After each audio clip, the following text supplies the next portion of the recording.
start our meeting, like everyone, with the invocation and a pledge of allegiance. I'll ask CJ to bless our meeting, and Mr. Thompson, if you would, let's do the pledge. Dear Lord, thank you for this evening. Lord, thank you for allowing us to gather as a group and make important decisions for our community. Lord, please be with those that have loved ones that are dealing with health issues. Lord, please allow us to make it home safely tonight. In your son's name, amen. Amen. I pledge allegiance to the flag of the United States of America and to the republic for which it stands, one nation, under God, indivisible, with liberty and justice for all. Mary Ann, would you please call the roll? Yes, sir. Chair Harris, Here. Vice Chair Morrell, Here. Mr. Pereira, Here. Mayor Brown, present. Councilman Fan, Here. Mr. Strouder, Mr. Thompson. Here. You have a quorum. All right, thank you, ma'am. Mr. Secretary, do we have minutes to present? Yes, we have minutes dated November 3rd, 2025 Planning Commission work session meeting and November 17th regular agenda meeting minutes, and I move that we approve them without any changes. Second. All right, got a motion and a second to approve the minutes without changes. Does anyone have any changes or corrections they wish? All right, seeing none, I'll call for the vote. All those in favor of approval of the minutes, say aye. Aye. Any opposed, say no. All right, minutes are approved. All right, that brings us to public comment on agenda-related items. If you're in the audience this evening and you have or wish to comment on something on tonight's agenda, this is your opportunity to do so. I ask you to come forward, state your name for the record, and keep comments to 5 minutes. Public comment is open.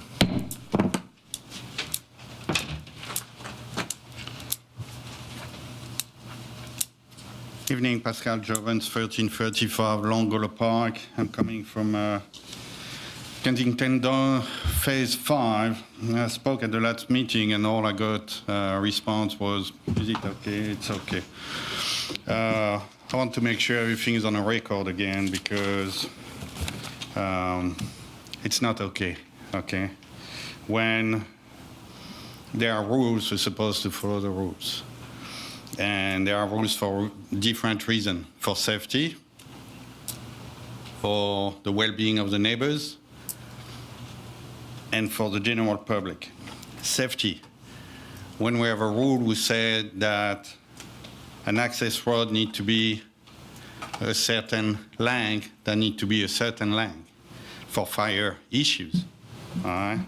D103 of the fire code say access road with a hydrant need to be a minimum of 26 feet. We have hydrant all over that phase, and the roads are 25 feet. It's only 1 foot, but again, there is a rule. If somebody gets hurt, or we have a fire apparatus who can go there, we're gonna pay for it, all right? That road is 25 foot. That means we just passed a new rule that for 25 foot, we can't have parking in the street on both sides of the road, all right? Where people are gonna park. Guess what? They're gonna park where on the 90 degrees was supposed to be a turn for fire apparatus. People have family coming, that's where they're gonna park. Or they're gonna park in the street, and that defeats the purpose. Last time I came, I said, I asked you for a piece of paper, and I knew, you know, I could wait, so I made a record request to find that piece of paper. And that piece of paper is part, again, of the regulations. It's part of the subdivision regulation of the city of Gallatin. And that's part of obtaining variances.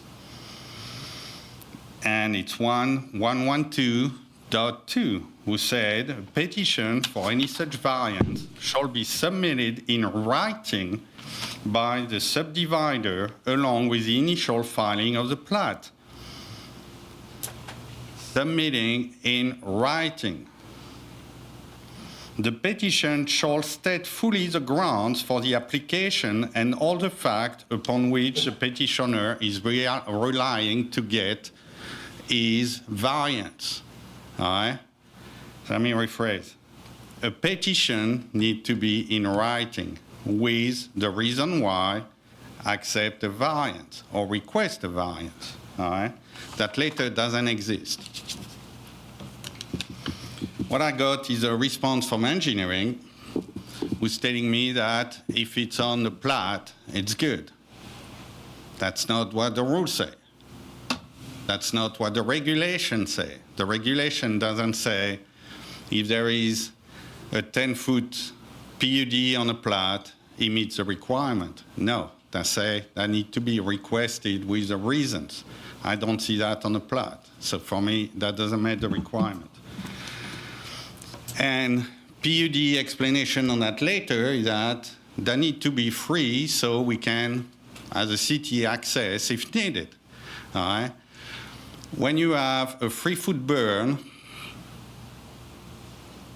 trees, and that's got a PUD, I need to understand how that's going to be free of access. I don't think so. So, again, I want to make sure it's on the record, and you realize that if you accept something that doesn't meet the requirement, and you vote on it, and something happens, the city and probably you will be held responsible personally. Thank you.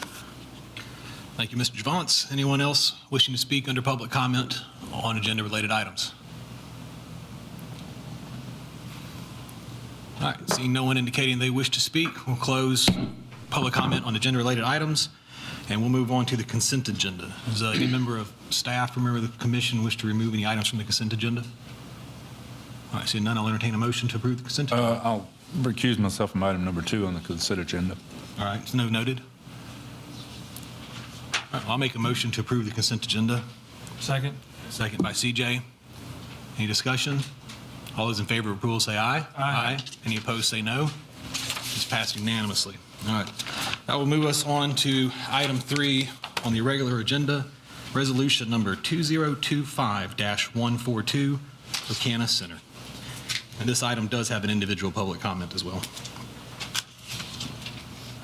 Good evening, Commissioners. Brad Hickman, Staff Planner. The owner and applicant request approval of a preliminary master development plan for Lacana Center on 4.91 acres, Zone PGC, Planned General Commercial District, located south of Long Hollow Pike and east of Lower Station Camp Creek Road. There we go. Staff had several comments on this, as reflected in the 19 conditions of approval. As you can see, it's in a floodplain, so a floodplain permit will be required prior to development. We would like to see the stream buffer and floodway plain on the plan as well. They have true drives that will need to be permitted by the city, and one on Long Hollow that will need to be permitted by TDOT.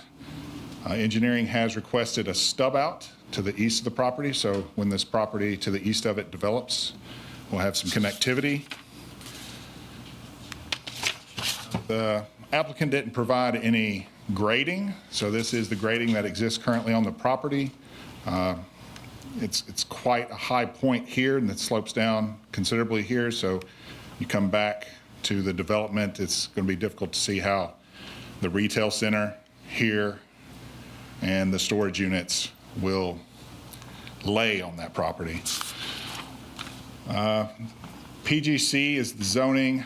It requires extra landscaping, which is not reflected on this plan. We would like to see a 20-foot buffer yard, and as discussed in work session, mostly evergreen trees, a dense evergreen tree buffer yard to shield it from the walkway across the creek. There's no connectivity between the drive around this retail center and the driveway in the storage area. We would like to see that connectivity, or failing that, we would like to see an area reserved for a buffer yard that would be 20 feet between these two facilities in the event that this is subdivided and sold off separately in the future or switches ownership. There's the retail center, brick and stone, and the storage units, which do not meet the 70% brick and stone. We ask that elevations be resubmitted reflecting that.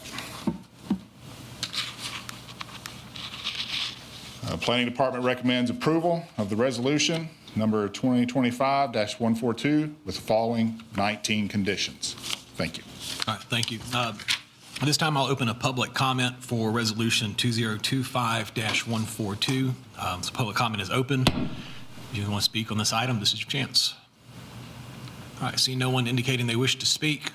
Close the public comment and ask for a representative for the applicant.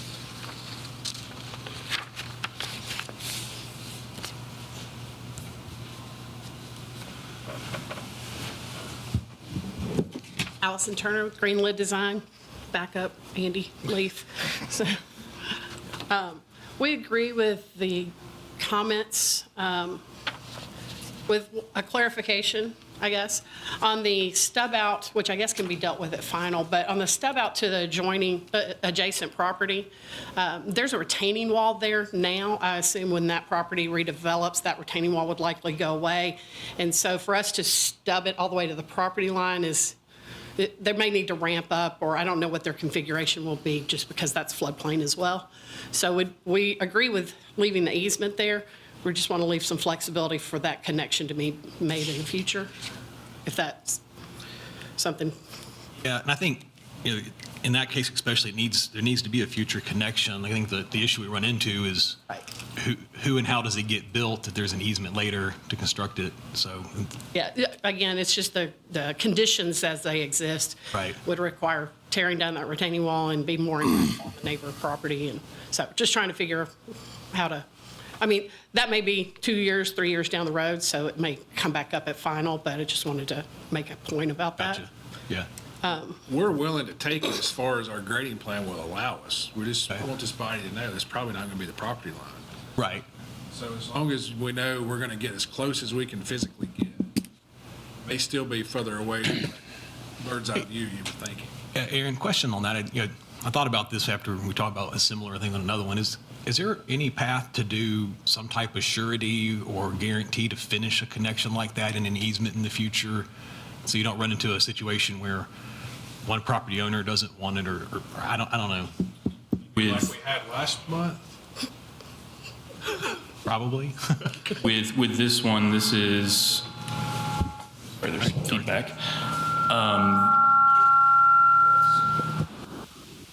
We're not opposed, just Yeah. logistics. I understand the logistics on it. That's why I'm kind of asking the question that way. I've just With it not being a public, goodness gracious. I'll talk on Jillian's for the time being.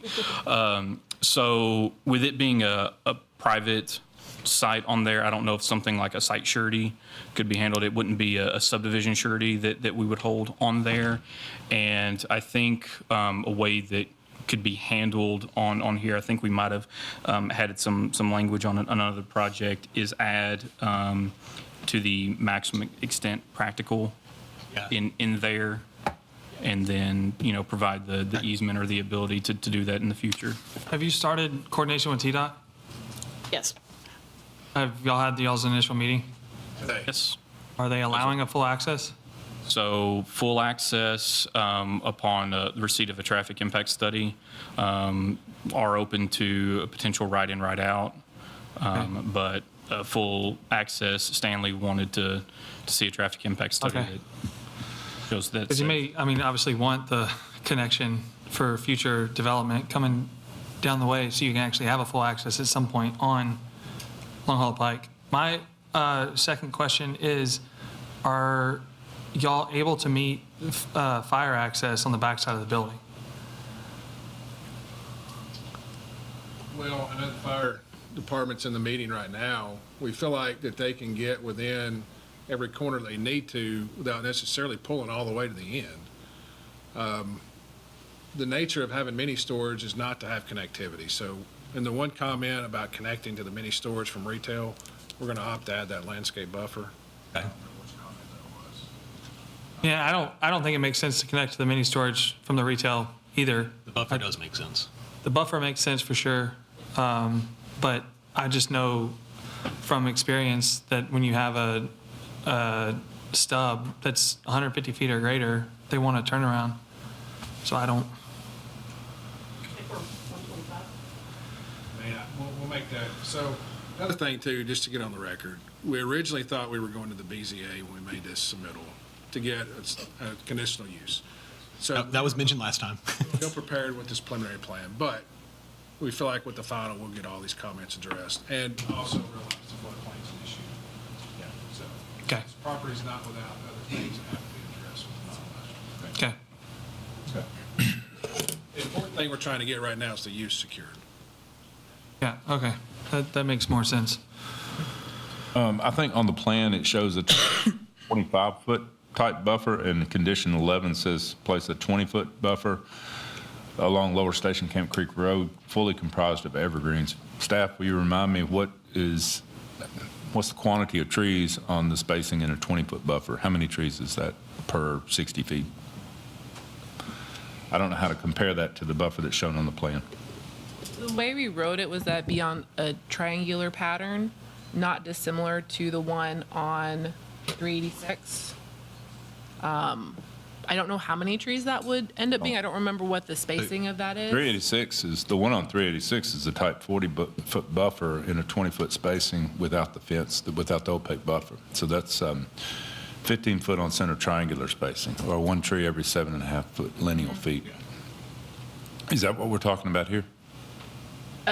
It has to be 20 feet wide because of the zoning across the street. And so we wanted to do evergreens for screening purposes. However, that fits in there. And I think that is an option for anything that's type 15 or above, is a triangular evergreen pattern. Does the applicant understand that's one evergreen every 7.5 lineal feet?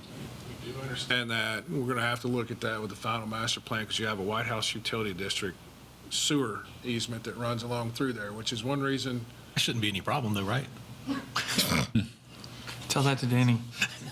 Sorry, I couldn't resist. So, Mr. Perrier, to what you're saying, we're showing a single line of trees for that reason, because that sewer easement runs parallel with the property line. So it's going to be hard to get the triangular pattern and stay out of the easement. I think too, some of the conversation about that was they were not wanting to put brick on the building. With this, we've got to go into the 70% brick requirement. So the aesthetic on the building is now going to be less of the issue. Okay. We want to get as much landscaping in as we can and stay out of the easement, because personally, and I've told you guys before, I like the landscaping better than I like the fencing. I think the too. one along 386 is serving its purpose and actually looks nice. So I'd much rather see nice landscaping than a wooden fence that's going to deteriorate in 6 months. I just want, well, I agree with you on that, but I just wanted to clarify that the current layout, if y'all were trying to just replace an equal number of trees, the current layout is one tree for every 20 feet, but the one on 386 is one tree for every 7.5 lineal feet. So we're talking about 3 times the number of trees that shows on this buffer. I think our intent is to try to get as much landscaping as we can get and stay out of the easement. So with the final master plan, we can work with staff and planning commission to make sure that you guys are happy with the landscape that we can get in there. I think our intent is that it's evergreens. Yeah. And that did not lay out evergreens in a way that made it clear to us. So that's the important part of the condition to Yeah. us. Okay. Got it. So I guess just for clarity on the public record, though, it's not going to come back with, hey, you already approved this, so now I think we're making it plain tonight. Okay, that's what I just want to make clear for clarity. So, yeah. Any other questions? Type 20, but if we come back, you guys would have to approve an alternate if we ask for an alternate with the final master anyway. Yeah. Yeah. Well, then, if nobody else has anything, I'll make a motion to approve with staff's 19 conditions, but modifying condition 8 to add to the maximum extent possible at the end of that sentence. I'll second. All right, got a first and second. So just for everybody who's not reading it, that'll be provide stub out to adjacent eastern property to allow for future connectivity to the maximum extent possible. Okay. Any questions? No, sir. All right, all those in favor say aye. Aye. Any opposed say no. All right, it's approved. Thank you. Okay, item 4, resolution 2025-143 Riverbend Subdivision Lower Station Camp. And this item also includes an individual public comment. Owner and applicant request approval of an amended PDP for River Bend on 16.57 acres containing 146 attached townhomes located east of Lower Station Camp Creek Road and north of Bison Trail. Multifamily units such as townhomes are permitted in the R6 zoning district, which is already an established zoning on the property. This preliminary master development plan was originally part of Phase 2 of Welch College, of the Welch College Master Plan, which was within the Hidden Creek Master Plan. Staff recommends that this plan be considered a major amendment to that original Welch College plan, since the use for Phase 2 is changing from education to a multifamily residential. Plan Gallatin designates this area as part of the general urban character area, which has a recommended density of 5 to 15 units per acre. The proposed development, although it is using established zoning, does propose a overall density of 10.15 units per acre, and that is taking out the 50% of floodplain that they are required to remove from that density count.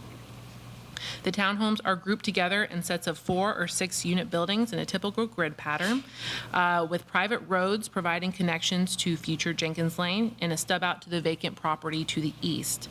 The development includes both front-loaded and rear-loaded townhome models with some setback exceptions for fronts and rears, and it follows the townhome residential allowances for the R6 zoning district.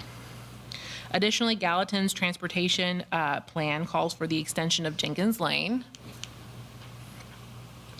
along the southern portion of this development between Lower Station Camp Creek Road and Big Station Camp Boulevard as a collector street. The amended PMDP shows the extension of Jenkins Lane along the southern boundary with various degrees of completion.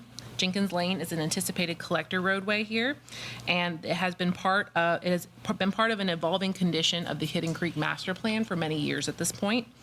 A condition from the Welch College FMDP reads as follows: per the requirements of the City of Gallatin Planning Commission, the following note is added to the plans. Prior to issuance of building permits in phases 2 and 3, the Jenkins Lane extension from Lower Station Camp to Big Station Camp Boulevard shall be completed. So the 2 and 3 that they're talking about, you can see 2 is up here, which is the area that we're talking about tonight. The PMDP currently proposes Jenkins Lane as a 50-foot right-of-way to include 24-foot wide roadway and an 8-foot wide shared use path on the north side along the frontage of the River Bend project. No sidewalk is shown on the south side, although that is a condition of approval for at least the portion along this development. The PMDP also proposes that a portion of Jenkins Lane to the east of this project only includes the 24-foot wide roadway and no sidewalks and additional improvements until the adjacent areas are developed. The connection of this roadway to Big Station Camp Boulevard is imperative for fire safety, given that Lower Station Camp Creek Road connection is within the floodplain and at this time is the only access in and out of the project without that additional connection. The Planning Commission and City Council shall determine if this condition is met or should be amended to match the intent of this amended PMDP.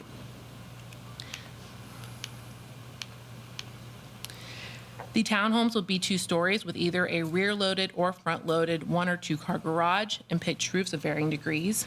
The PMDP proposes that all homes in the perimeter of the site facing a public roadway shall be constructed using 50% brick stone on front, sides, and rears. Internal units shall have brick stone to the bottom of the sill of the first floor. The remainder of the facades will be faced with hardy board siding. The proposed architecture does not meet the 70% brick stone requirement of the R6 zoning district and will require an exception. Staff recommends that the brick stone requirement should be met with this development, that more variety in townhomes should be provided, and that certain areas such as open space A, which is the large open space in the middle, have an alley-fed product rather than a front-loaded product. Conditions concerning the architecture have been added to the resolution. Additional parking was provided with this plan as requested, knowing that we have parking issues with townhome developments. The Planning Department recommends approval of this resolution with 20 conditions. The applicant has expressed some concerns to staff about some of the conditions for the townhome layout and for Jenkins Lane, so staff would encourage further discussion on these items at the applicant's request following the applicant's presentation in a public hearing. Thank you. Thank you, ma'am. With that, I will now open a public comment for Resolution 2025-143. So anyone wishing to speak on this item, this is your opportunity. See no member of the public, you're the applicant? Okay. See no member of the public wishing to speak or close public comment, we'll hear from the applicant. Chairman, just a reminder, I'll have to recuse myself from this item. That is noted. Thank you, CJ. Good evening. I'm Christopher Wood with Kaiser Vogan Design, here representing the developer for this project. We've reviewed the 20 conditions of approval, and we do not take any exceptions through items 4 through 16 and 20. We'd like to take this opportunity to discuss conditions 1 through 3 and 17 through 19.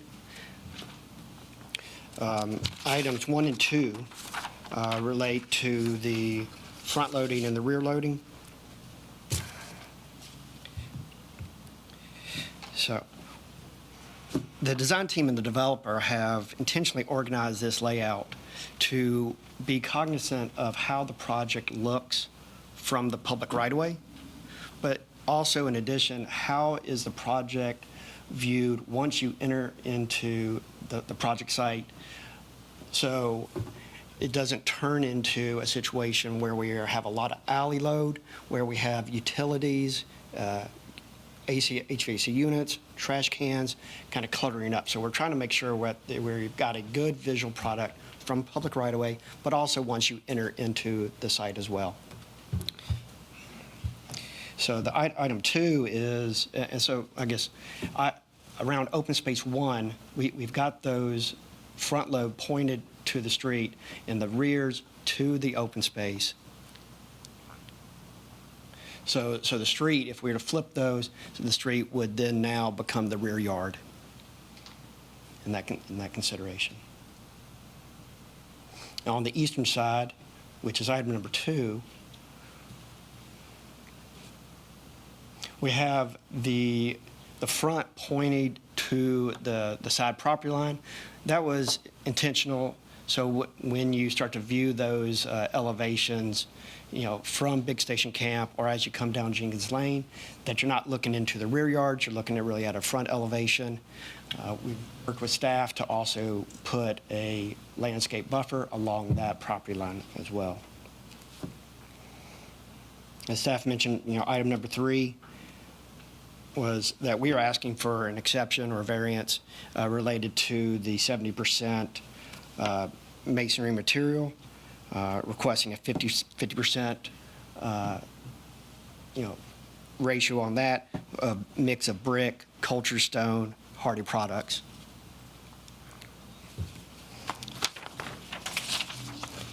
Other item number 17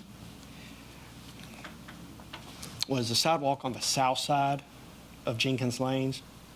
We feel like that this particular sidewalk does not really connect anything, and at this point does not really add any value to Jenkins Lane, and I feel like it would be better served if that development of that and installation of that sidewalk would be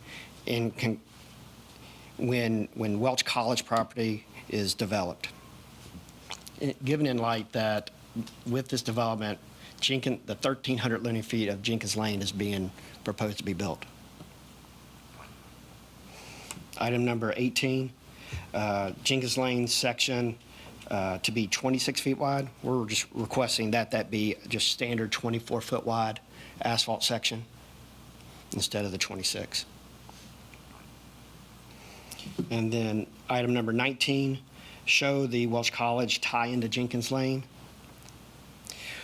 We request that in lieu of putting that connection in, that we be allowed to add a note to the plans, which states approximately that any connection to Jenkins Lane from Welch College be addressed during the revision of the Welch College master plan.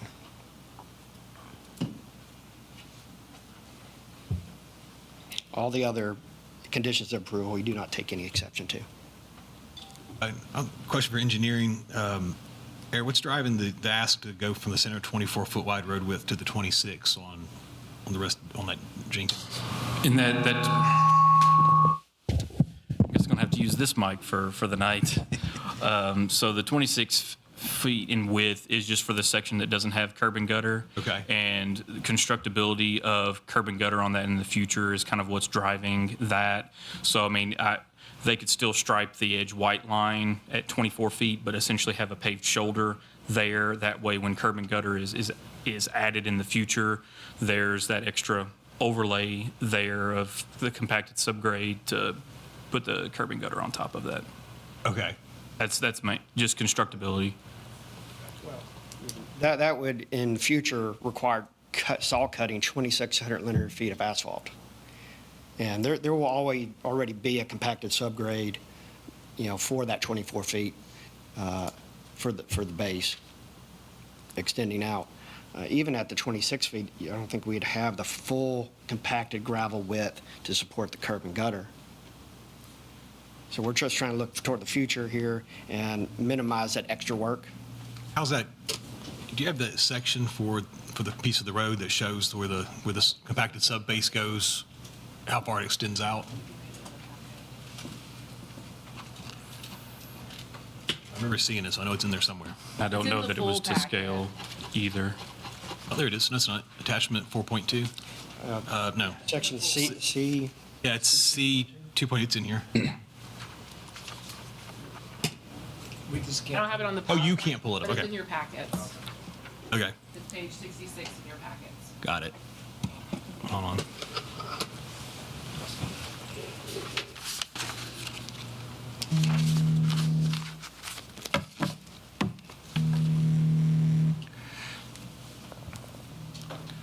I have to forgive me. Even with my old man glasses, I have to zoom in on this.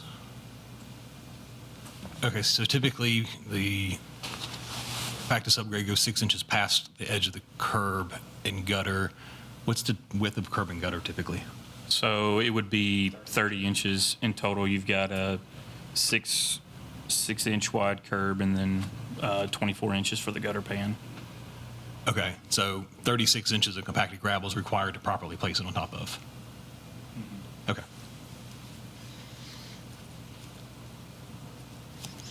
I mean, I can see the desire not to saw cut all that asphalt back out, but can we just put 30, change it and make them put 36 inches of compacted gravel out and verified so that it's already there and compacted for that future installation? I don't know how soon the curb and gutter would be installed. I don't know how soon the adjacent property is going to be over there. And then having that asphalt over top of it would help to protect it in case we're years out. And so that's where we're coming from on the comment. So I'm just thinking about how I would build this if I was building it.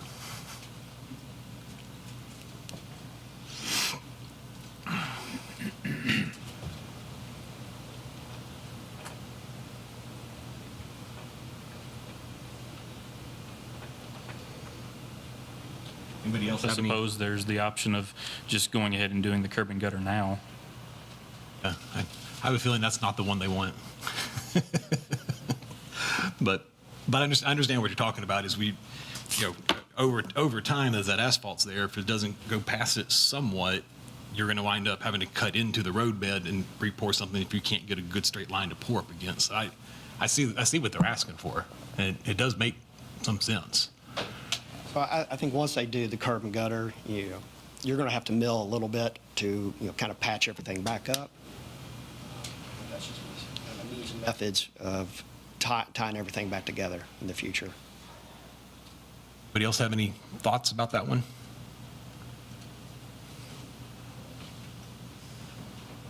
Okay.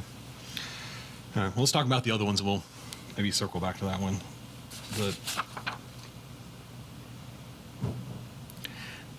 I don't, as I said, personally, I don't have a problem with the layout that you guys proposed. So I'm personally not. I'm okay removing 1 and 2 and even 3 because I like what you've got in there. So I don't have a problem with that. Does anybody else have an opinion on those? Yeah, I agree with you. I think the layout looks good. Okay. Okay.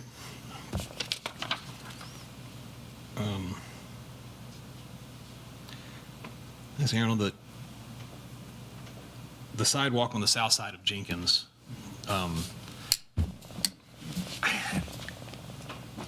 can see the logic of when that gets developed, whoever develops that side of it puts that sidewalk in. I mean, they're building the whole road already, so I don't know that, since we don't know how it's going to develop, what it's going to look out, where cuts are going to go, so. And that comment comes from, this is a public road that's being platted with this, and public road requires sidewalk on both sides. I thought at one time we had a sidewalk fund where they can pay into that to the city at this time, and then the city can take the responsibility of doing that in the future. We do not.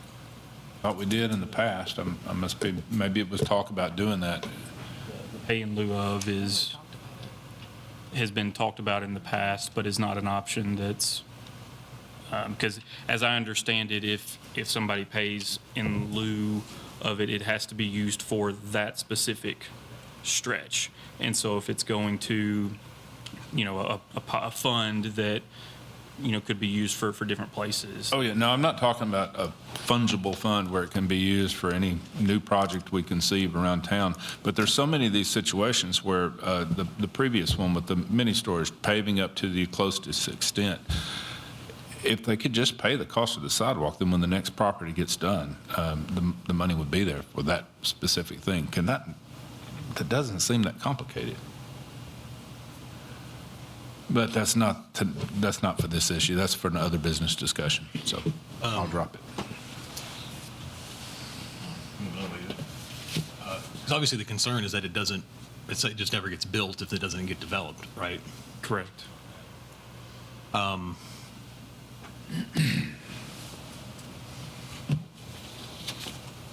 That was also something I'm pretty sure Letitia typically stood up and, was harping on not doing the sidewalk fund thing for probably some legal reason as well. And I don't know if Ben has any thoughts on that, but. Yeah, by all means. Aaron covered the main reason. It's because when you have a public improvement like a sidewalk, you have to show that it's needed because of the project. So once you have a fund, it becomes more difficult to keep track of, okay, this amount of money was for this project, it has to be used in this area, it can't be used across town, and it makes it more complicated and easier to blur the lines of, is it based for this exact project, than they're building right next to the project at the time. There's also a bit of concern of, we take the money now and it doesn't need built for 10 more years, and now we have about 1/3 of the money that it actually cost to do it, but would have been able to do it at the time. So those are a few of the concerns, but the main one being the main legal reason. But an applicant can put in the cost of the sidewalk and give the city a check in that amount.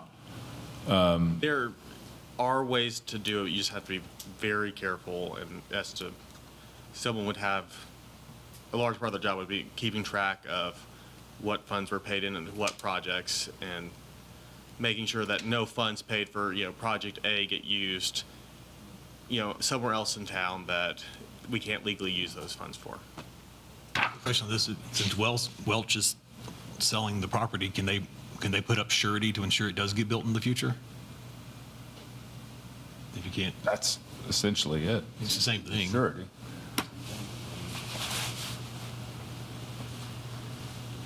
I think you also have to be careful that it doesn't turn into a de facto impact fee kind of thing too, because we're not allowed to collect impact fees. So we just have to make sure. Yeah. I think there's some questions that need to be answered before we go down creating conditions that require or allows or even allow that.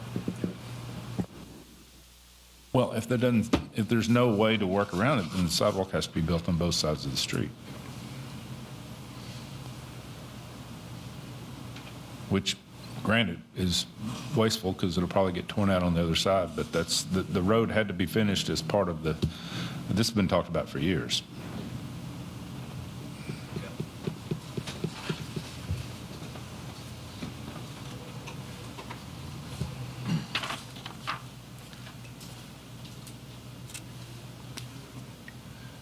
Which condition was that? 17.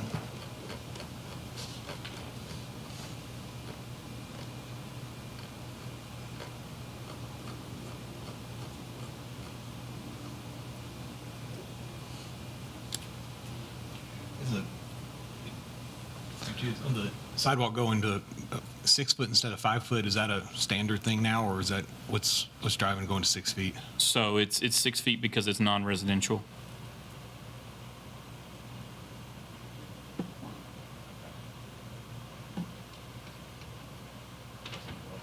Side?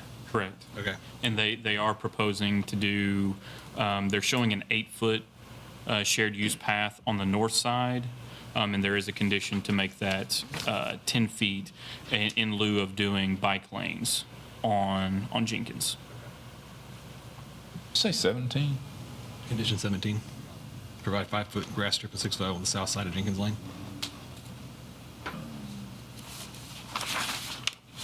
Okay.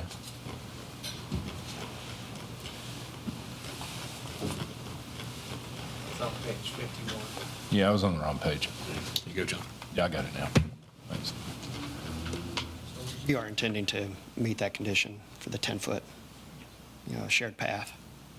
And we can do, I don't know, if we do additional sidewalk on our side, the sidewalk in lieu of doing it south, because I think as Mr. Puryear pointed out, a lot of that sidewalk is going to be in jeopardy with any development in the future.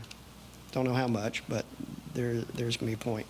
So we could add more sidewalk, maybe 26, 30 feet going on the east side.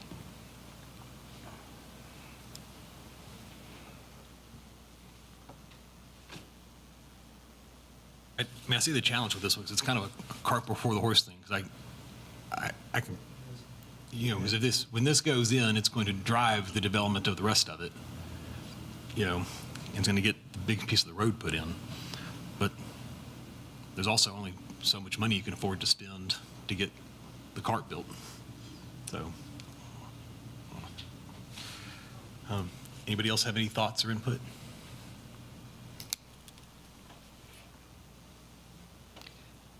Not that I haven't already said.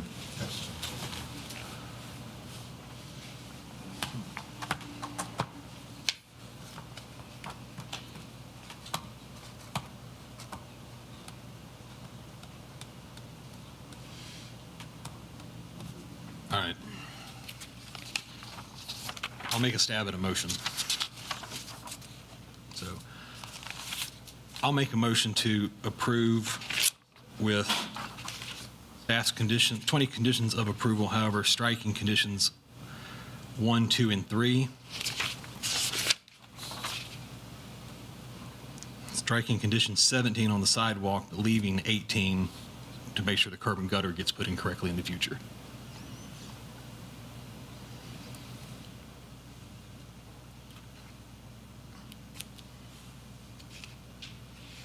And the motion fails for lack of a second. All right, Well, let's keep talking. I was hoping somebody would second so we could get some discussion on it. All right, well, I'll second so we get more discussion going. okay, I'll remake my motion. Mr. Thompson seconded it so we can continue the discussion on it.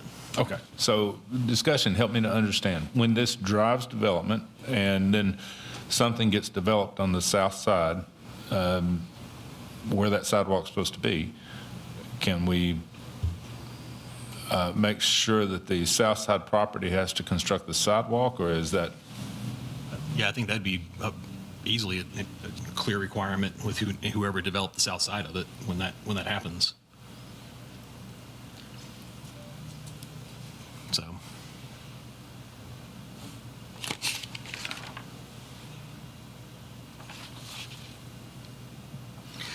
And that's why I'm personally just I'm less concerned about the sidewalk in that instance, because I do think when that develops, you're going to get the sidewalk. It's not going to get torn up when all the utilities go in and the road cuts happen. But I do agree with engineering on making the road width work so that you can saw cut and get a clean saw cut to put the curbs in for the rest. So I agree with that statement. So, but I also want to see the project happen so that the rest of this gets developed out. Because I think this project, again, is going to make the south and east side of this property attractive, so we ultimately get it all finished. And we've seen that in other projects where, the down on, projects where, we got the first phase in, and then you watch the rest of the properties get developed and roads get built. So that's that's where I'm at on it, open for any more discussion. Yeah, I'm good with dropping 17. And you dropped 1, 2, and 3? But yeah, essentially that's just allowing it to get built as the applicant has shown it, as far as the architecture, the brick stone, and the alley load part. But keeping the sub-base out to cover where the curb and gutter will be, and making the road width 26 feet. Which makes sense, because then they'll be able to, it's going to be a pain because you have to curb cut it, but that cost is going to bind up on whoever is developing the rest of it. That way you have a clean cut, you can pour your curbs up against it, and you're not having to repave sections of the road when it happens. So, Yeah, I think the asphalt needs to cover the gravel there. Otherwise, you're going to have loose exposed rock. you have dirt on top of it. But And dirt on top of it, yeah. Okay, that's all discussion I need on your motion. All right. Anybody else have any comments? That I'll call for the vote. All those in favor of approval, say aye. Aye. Aye. Any opposed, say no. All right, thank you.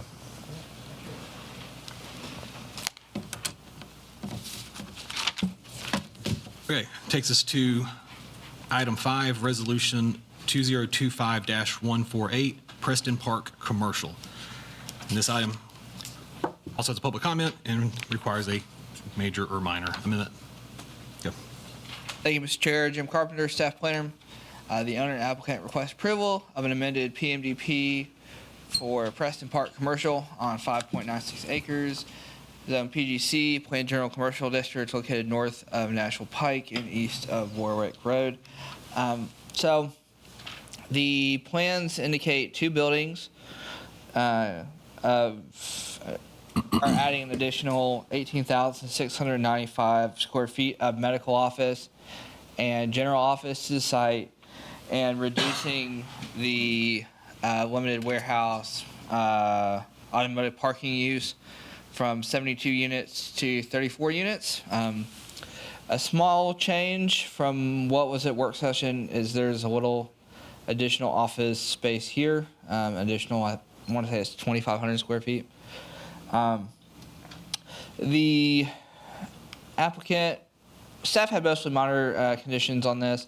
The 2 kind of main ones, the applicant will have to provide architecture for the rear of the new house building, shown, it'll be the southeast building, that's code compliant. And then engineering has a condition to provide pedestrian connectivity here to the adjacent development that fronts Belvedere, which are, so condition 7 and condition 2. Outside of that, staff recommends that this be, the architecture for the car condos remains the same as what was previously approved. Staff recommends that this be considered a minor amendment and recommends approval of resolution number 2025-148 with 8 conditions. All right, thank you, sir. This item has a public comment, so at this time I will open public comment on resolution 2025-148. Anyone wishing to speak, this is your time.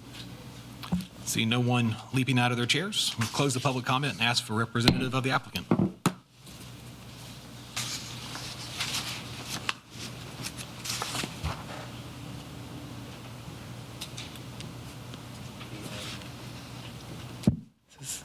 Zach Elliott with Green Lid Design. I've got Eric Powers, me as well, architect. First of all, I wanted to discuss this item number 7 on extending pedestrian connectivity. So we are providing pedestrian connectivity at the sort of eastern portion of the site. Yeah, thank you. Let's see. We've got sidewalk right here that is already providing connectivity to that neighboring parcel, to our adjoining lot. And we have a couple challenges. In the zone, I believe you all are trying to would like us to look at this additional pedestrian connectivity. There is a berm of about 5 feet, a tree line. It's situated in a spot that is really where we need to have the dumpsters to begin with. And then also that neighboring, the long lot line there is a load, this whole street here that they would cross is a loading zone, essentially. It's a series of loading zones for the businesses, retail, and others that are along this northern part. So it's a high traffic, a lot of trucks and other things. It's not high traffic, but the traffic that does come through there is trucks and just other folks, parking behind the businesses. So it's not really, we don't really see much value, frankly, in pedestrian connectivity at that spot, just because of what it would connect through to. There is a pavilion, I believe, if I'm pointing, right, there we go. There's a pavilion on that neighboring shopping center right about there, but it is actually, it's gated off at the back currently. So it's just, in light of the fact that we do already have this sidewalk around here, and the just sort of logistical and terrain challenges here, we would like to see if the city would reconsider that particular request on number 7.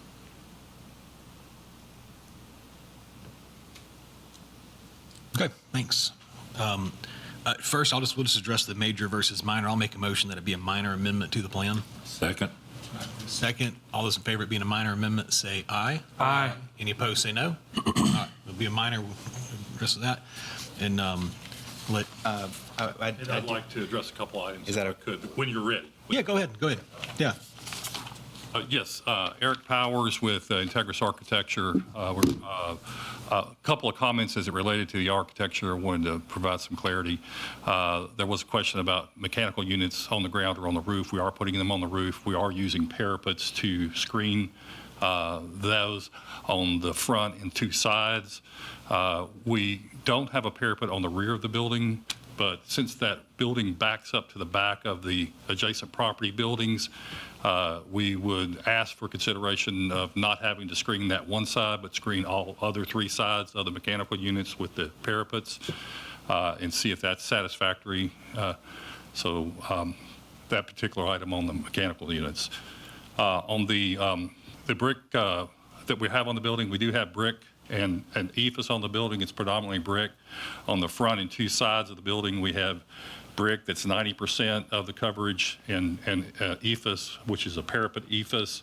It represents 10% of that coverage of the walls. So we know that the requirement is a 70% coverage of those materials. If you added the windows back in, we still are in compliance with the 70% rule that the city has. So we still meet that compliance. The only exception is the rear elevation of the building. We do have that currently as CMU. We understand that's not an acceptable masonry material for material coverage, but again, being on the rear of the building, backing up to the rear of the other buildings, the question is, would y'all allow an exception to use CMU only on the rear of the building if we're meeting the percentage of coverages on all the other sides of the building? So, okay, thank you.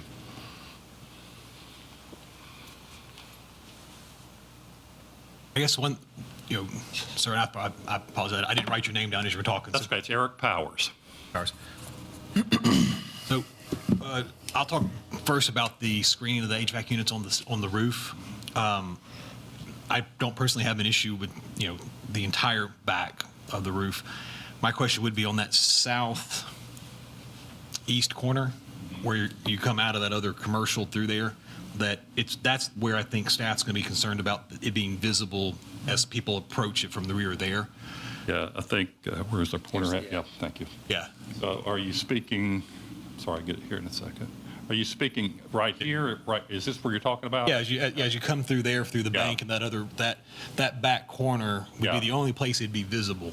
Yeah, I think we need, if we can screen that piece, I think I can work with you on the whole rear of the building if you can ensure they're not visible when you drive down that road. We on the mechanical, yeah, we have full parapet screening all the way from here, all the way around the building, all the way back up this side. Right. If you'd like us to return this back a certain distance or something like that, that would be one way we could handle that. And I think, yeah, I think for me, the goal would be, whatever distance is necessary to where the units aren't visible, and just provide that, provide whatever visual that is to staff so they can agree that it's done right. And we can work with staff because we could have the option to either return the parapet back, or we could also use a prefabricated mechanical screening system that attaches the units. I'm sure y'all there's probably seen options. those. Yeah. There's options like that, and we can work with staff to accommodate that. That's fine. As long as the intent is that they're not visible as people are approaching from that corner is what I'm looking for. Yeah. Okay. So. Just to comment on that, we would want to make sure, because sometimes when you do a 2D elevation plan and you can see, hey, the parapet wall goes up a certain height and it's going to cover it, you may not actually get the same coverage if you're looking at it from a certain angle. So we would want to just make sure that if someone's standing out at a sidewalk, in the driveway, for example, can they see those units? And that's Absolutely. We have had that issue. On the way this property lies, I don't think you're going to have a problem with that. The grades are fairly level through there, and I think the way we've got it right now, we've got a minimum of 48-inch parapet coverage back there, so I think we've got really good coverage. Okay. So, but we understand certainly the intent of what that rule is there for. Yeah, and I guess, Brian, what I'm worried about more the pedestrians and the car traffic coming through the back of that other building up there. If somebody's in a loading zone and can see it, who cares? Yeah, that's kind of the way we see it too, but obviously it's ultimately y'all's call. But right. Yeah. Okay. So yeah, as long as y'all can work with staff and just ensuring that the pedestrian, from the sidewalk and the cars approaching it, that's not an issue. But it sounds like there's a solution for that. That's pretty easy. Okay.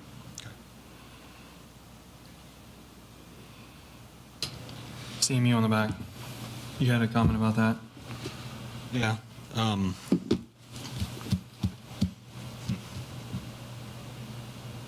I'll give my comment. Yeah, I am for leaving the condition that the back need to be 70% brick or stone.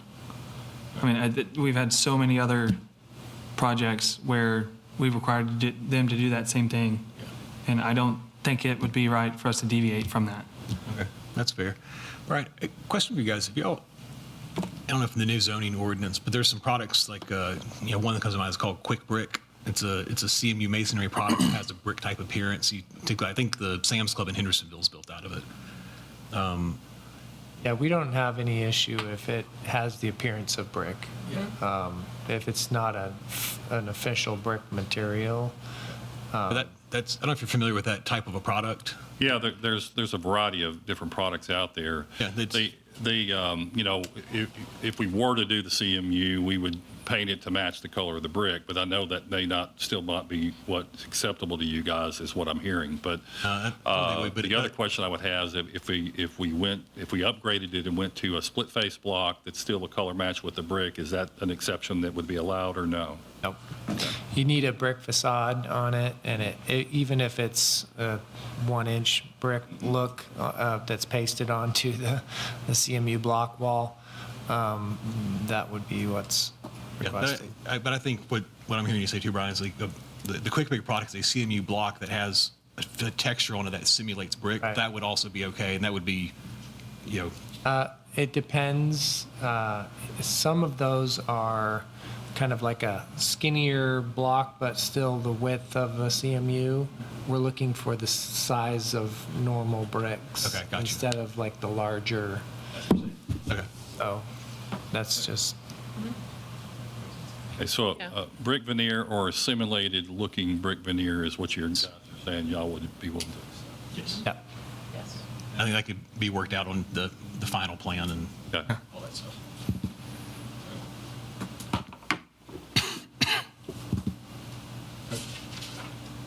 The only other comment I'll say is I agree. I mean, the condition 7 about pedestrian access to the adjacent property to the I guess, Plan North. I mean, they technically are providing pedestrian connectivity to the property to the north. If that breezeway is fully gated and people can't get in anyways, I don't necessarily know if that makes sense.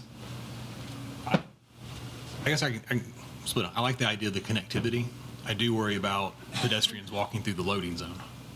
Just, that'd be my only concern with it, but.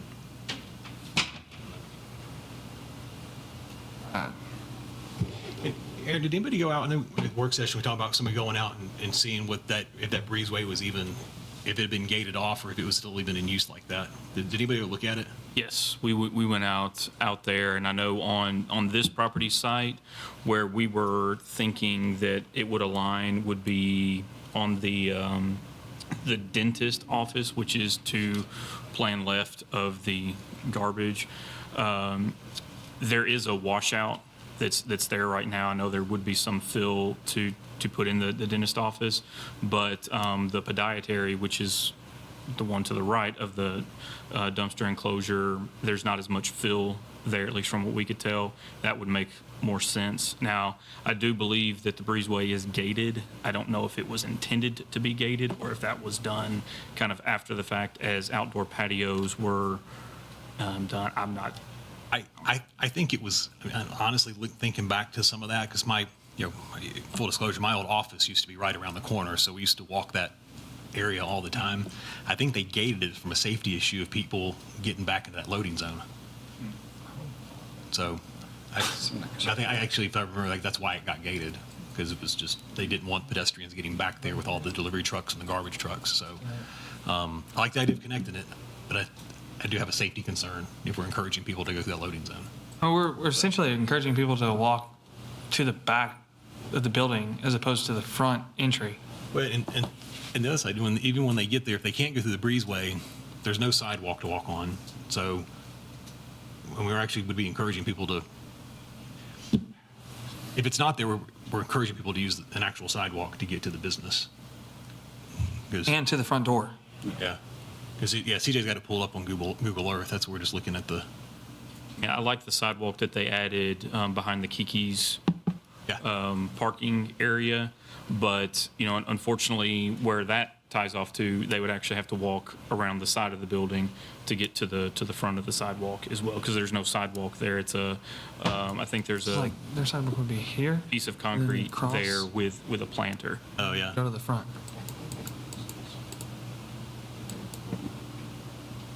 It'd be here.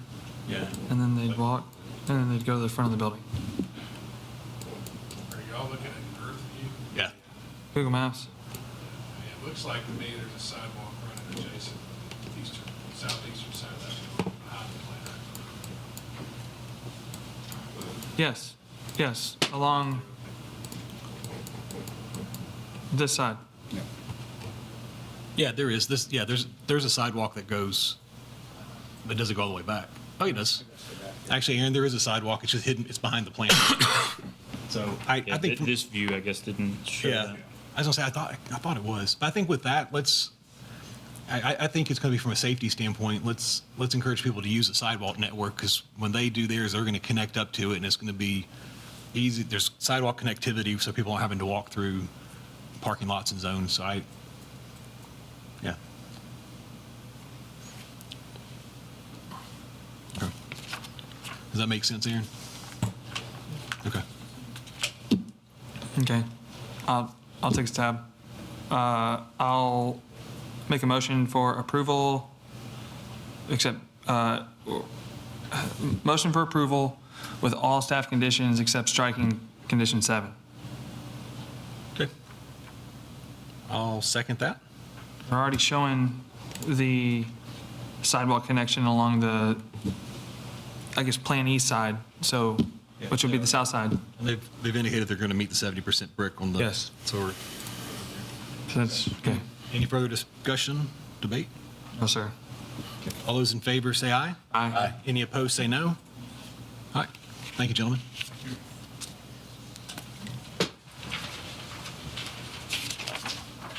Okay. Item 6, Resolution 2025-147, the crossings at Hidden Creek, Phase 5. Kimberly Atlee, Staff Planner. The owner applicant requests approval for an amended PMDP, FMDP for the crossing at Hidden Creek Phase 5. It's located east of Big Station Camp Boulevard, north of State Route 386. It's zone MRO. It's on 17.57 acres. It's consisting of 156 townhomes. This was previously approved for 162 townhomes. They increased the lot sizes on the corners, which overall count by 6. There are no other changes proposed. There were minor corrections, but it's consistent with the PMDP. Now, staff does recommend this to be a minor amendment and recommends the resolutions 25-147 with the 14 conditions of approval. Thank you, ma'am. This also has a public comment, so at this point, I will open a public comment on Resolution 2025-147. All right, seeing no one indicating they wish to speak, we'll close the public comment, and we will hear from the applicant.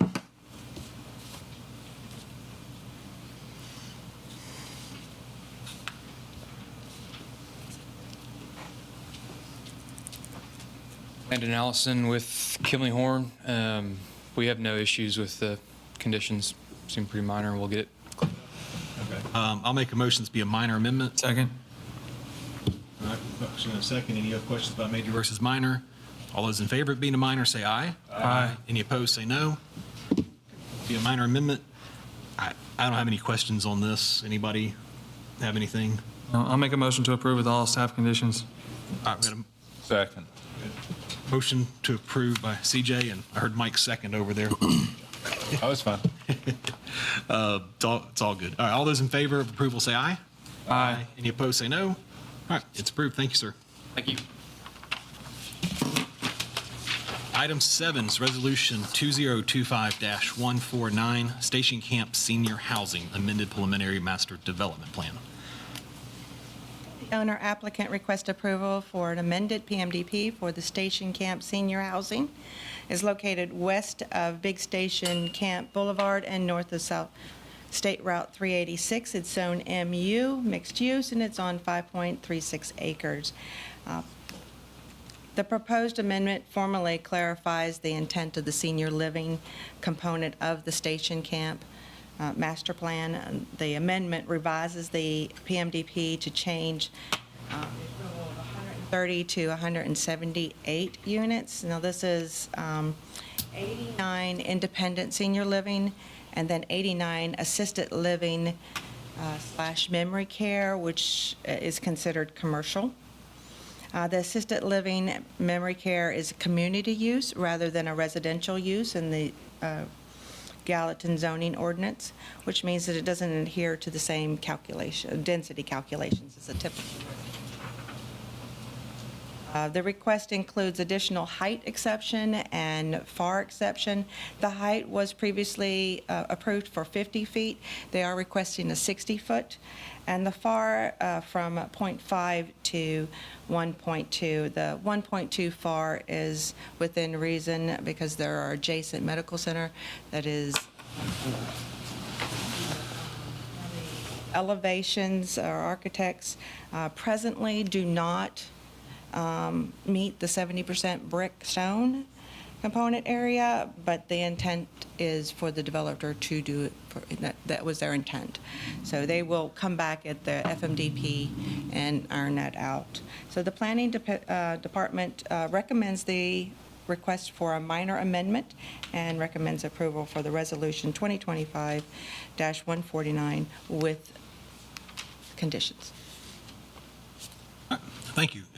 This item also has a public comment. So public comment for Resolution 2025-149 is now open and now closed.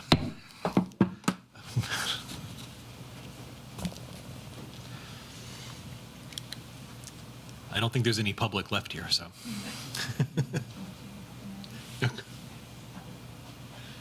Hi, ladies and gentlemen. Kelly Hyatt, 1222 Demumbrium from Maris, just here representing the project. I think we have, Kimberly summarized it well.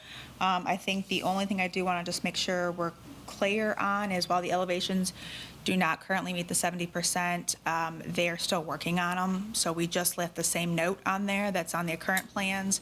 We're not changing that. So I don't know what their long-term plan is, but we do have the same note of the meet the 70% or submit for alternative that was in the original PMDP. Anybody have any questions? The only question I have is, in the original PMDP, was this intended to be 4 stories?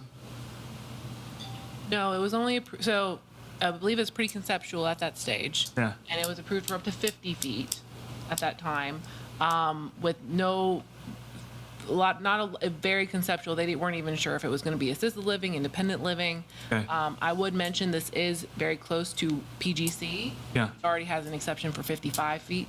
Okay. So it's not kind of outside the realm of what's going to happen in this development. This part of the property sits lower than Big Station Camp, correct? Okay.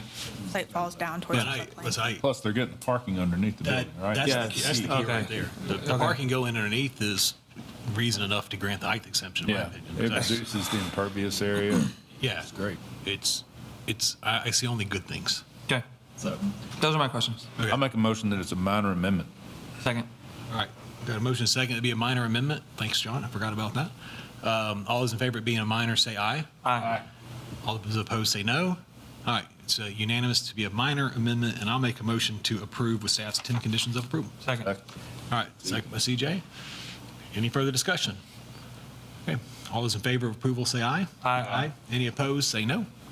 All right. It's passed unanimously. Thank you, ma'am. Man, I need to recuse myself on item 8.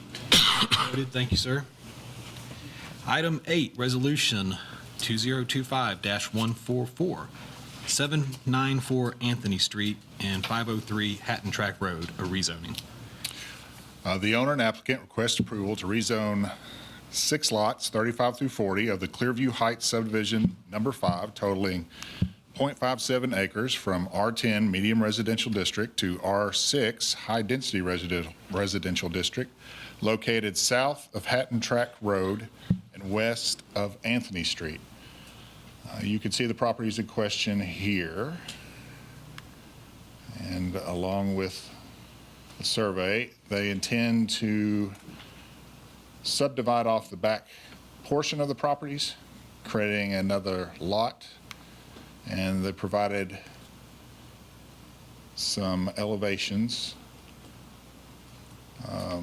or actually, a plot diagram of where they intend to put the home. And then some mock-up elevations of what they foresee it to look like. Planning Department recommends approval of Resolution 2025-144 without any requirements. Might be a No first. conditions? Okay, this item also has a public comment. So unless my wife wants to speak about it, I don't think there's any public left. So, okay, but it's still open, public comment. Anybody wishing to speak, this is your chance. Public comment is closed. All right, now we hear from the applicant.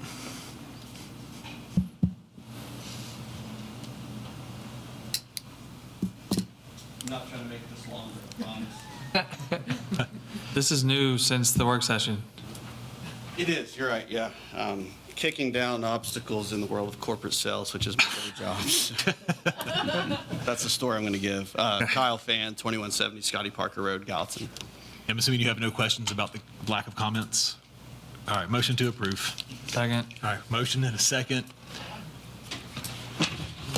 He recused himself. Yeah. All right, all those in favor of approval say aye. Aye. Any opposed say no. All right, it is approved.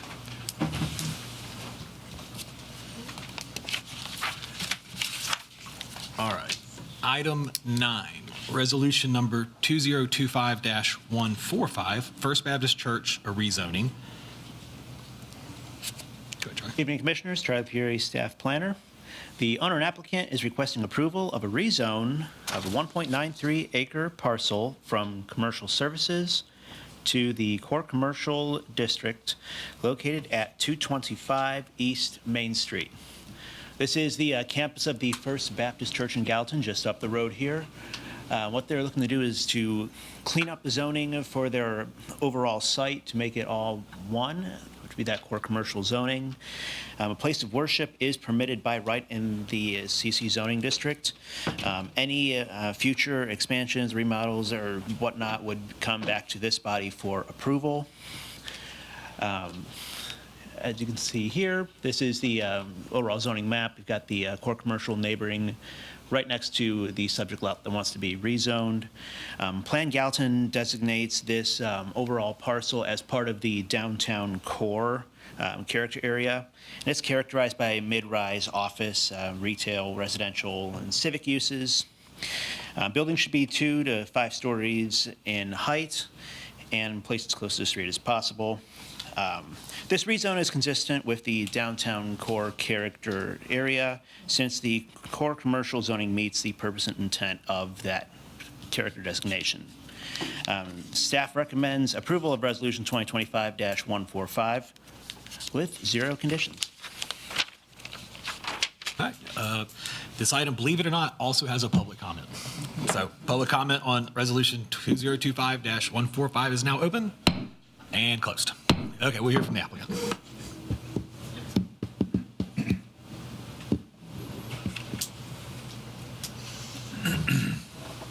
Allison Turner with Greenwood Design. We're in agreement with all staff comments. Why is that in the works? This one's easy. It makes perfect sense. So motion to approve. Second. All right, motion by me, Mr. Thompson, seconded. All those in favor of approval say aye. Aye. Any opposed say no. Aye, it is approved. Thank you, ma'am. Item 10 is Resolution 2025-146, Triple Creek Park Expansion Annexation. The owner and applicant, which is the city of Gallatin, requests to annex this property for the future Triple Creek Park expansion. This is a little over 3.5 acres that was recently purchased by the city earlier this year, but not being within city limits, we'd like to have jurisdiction over it. And so this has started the annexation process. It had its petition through city council last month. And so now it will go on to city council with your recommendation, and this does require a public comment. Thank you. All right, thank you. And public comment on Resolution 2025-146 is now open and closed. All right, we'll hear from this, well, it's the city, right? The city would like to annex this property. City owns. I would like to respectfully pressure you to. Respectfully pressured will work. Motion to approve. Second. We did get official approval from the city council to apply for this annexation. We did. Well, I'm glad you're going through your own painful process. Okay, with that, all those in favor of approval say aye. Aye. Any opposed say no. That is it. And that takes us to other business. I think staff wants to talk about the 2026 Planning Commission schedule. We do have a schedule for you. It was in your packets. It is on the website. And so if you have any questions about it or need a copy of it, let us know. But it is available and being posted. Works. And then, as I mentioned a couple of months ago, tonight's my last meeting on the Planning Commission. It's been an honor to serve, and I've learned a lot and have enjoyed watching the city grow. And so I just want to tell everybody thank you, especially the staff. Brian, you got a great department and some really great people. So wish you guys the best. Thanks, Matt. You're very welcome. May I say something? All your work. You may. As the mayor, no. Just so much appreciate you. You say you've learned a lot. I've actually learned a lot from you.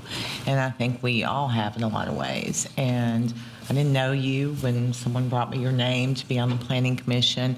And we met, and I thought, well, we'll give it a roll. And he jumped in with both feet and really worked to make our planning processes as good as they can be. And I know he has great respect for the staff. He has great respect for all the people that you get to work with. And I love the way that you handle meetings and your general countenance and your intelligence and all the things that are wonderful about you. And you're going to be missed, but I'm very, very grateful for your service. It was, particularly during this period of time of the last several years, it was such a benefit for the city of Gallatin. So thank you. Thank you. I second all that. All right. And I'll take a second just to say thank you. You know, you were a great help to me coming here and, you know, starting this job a couple of years ago. I can't believe it's already been almost 2 years. But having you as the chairman has really, really made our meetings run so smoothly. And I couldn't have asked for somebody better to be in that role.